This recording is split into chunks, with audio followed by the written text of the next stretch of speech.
I carried, right? My team went down so many times. I had so many revives.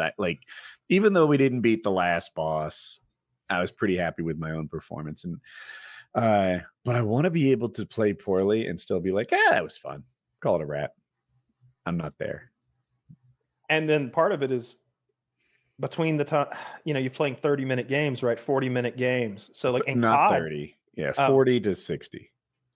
Yeah, that's a different cycle to deal with. Obviously, in a game of Call of Duty domination, you don't mind occasionally having shitty teammates. That's a 10-minute loss. Yeah. Or you play a game of zombies, now it becomes a 2-hour loss. If you're playing with shitty players, that's definitely a big part of it.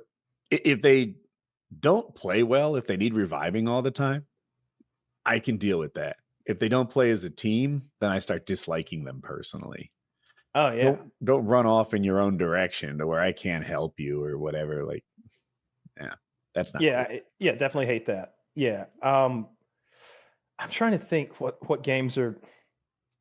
I mean, Zombies used to be the one. Zombies used to be the one where I didn't mind if somebody was just absolute shit at it. It's like, as long as you're having fun, I'm having fun, buddy. The stakes were low. I don't mind that you go down twice around. And you never have perks, but if you're having fun.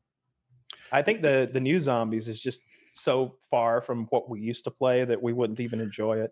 I think I saw there were some gameplay changes, like something about there being ammo. There was never-ending ammo or never-ending pickups or something like that. It just sort of changed what Zombies was about. Can't remember what I saw that upset me so much about it, but I hated all the Easter eggs, where it'd be it would be quote unquote puzzles, but they weren't puzzles. A puzzle is something that you can deduce based on the provided information. That's what a puzzle is. It's not a puzzle if it's step 1 of the puzzle, click A on this random sconce in the living room. And it's okay, and from there, what do we do? From there, you must walk to the giant robot foot and notice a papaya out of place, but still gray. And it's oh my God, this isn't a fucking puzzle. This is just random stuff that you hit A on. This is just Google how to do it stuff. And some of it becomes pretty mandatory. This is how you turn on the thing, the power up jukebox or whatever, with a perk machine, whatever. And it's core fundamental gameplay. I'm supposed to do this silliness. I don't know. Yeah. Originally it was how do we turn on the power?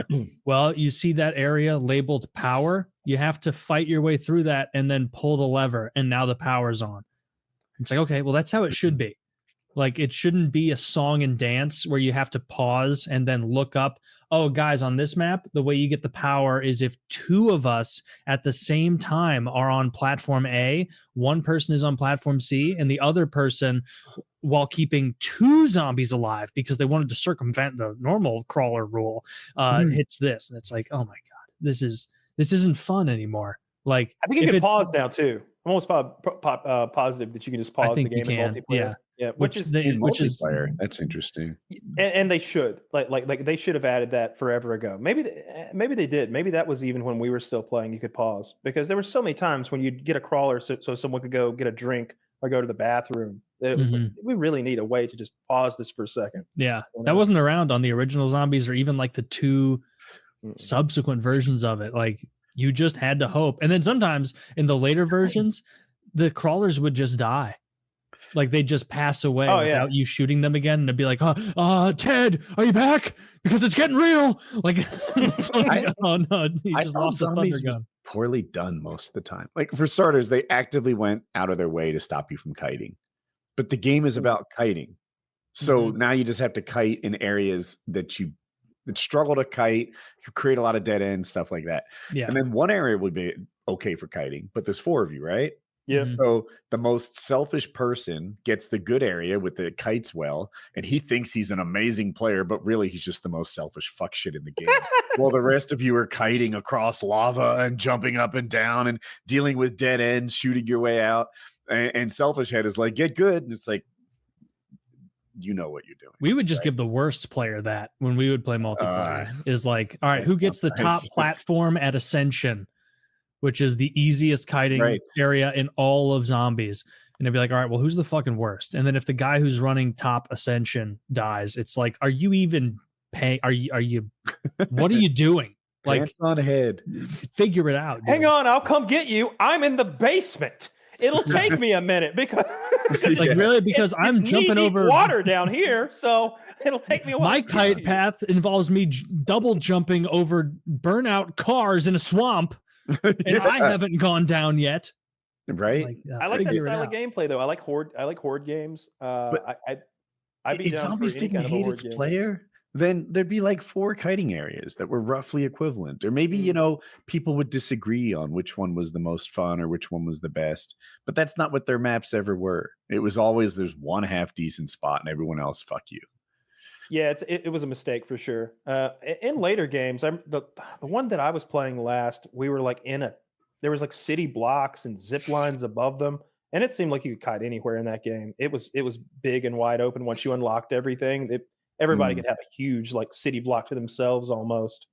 But my main complaint of that game was it's stupid easy. Like nobody ever died. We never lost zombies. We got tired and went to We bed. lost interest in zombies. Yeah. We lost interest in zombies. We were like, all right, we all want to like try to hold this bedroom and just let them keep coming to us until we die and then call it a night. Because if we just play the game straight, we're going to go to level 150 before somebody makes an error.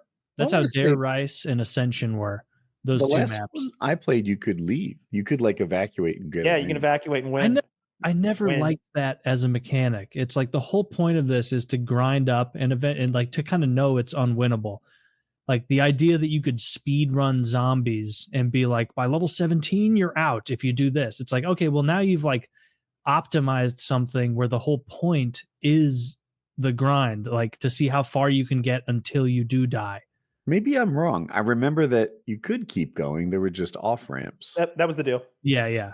But it would be like you could win with that. But I like, guess you're like, no off ramps, play my way. No off ramps. Why can't I play my way? You gotta just grind. But that was like, I didn't take an off ramp until exit 120. Like, holy smokes, I took exit 5. Well done. Like I would get to crazy high levels. I remember like in college, I would have my Xbox running and I'd play Ascension or Dare Rice, one of those maps. And those ones, if you know what you're doing at all, and you know how to conserve ammo and use the traps, you can just go indefinitely until like you run out of like life. And I would get to whatever high level, and then I'd pause it, and then I'd go to bed, and I'd wake up and go to class. And if there's nothing else going on that day, come back home, play some more. And most of the time, the way it would end is like you come home from class one day and it's like, rats, the Xbox overheated. Well, I guess this is all she wrote. I guess I got to get back to level fucking 87 again. It's going to take forever. Because at that point, it was annoying when it got to the point that like nothing killed them other than the special wipe gun. Like even the ray gun wouldn't kill them anymore. Just the thunder gun or the ones that it's baked into the cake that it's a one shot. Which is embarrassing for a horde type game.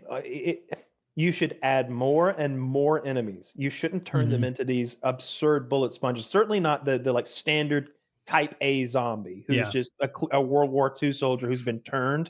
He should never get to the point of having 3, 4, 5 headshots to take him down, much less like just drilling into his face, entire magazines to thin the herd a little. They should all have a cap, and you should add specials. That's what I like about Dark Tide is the specials who come in, the net guy, the shotgun guy, all those things that can pin, disable, slow, and like mess up your team play.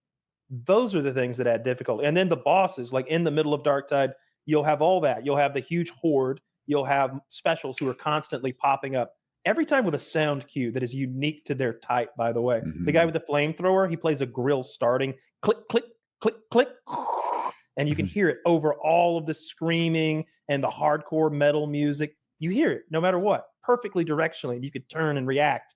And then mixed in with that will be a boss. It'll be a giant slug monster with tentacles, and one guy needs to go, who's got him? And like you've got one character who's juggling a giant slug monster by himself while everybody else is, one guy's on specials and one guy's clearing the horde with fire. And it's just that team synergy feels good. And like when everybody knows their role, like that feels good too. It feels like you're an actual like unit who's working together to do this thing, not just a bunch of button mashers running around with their heads cut off. Sure.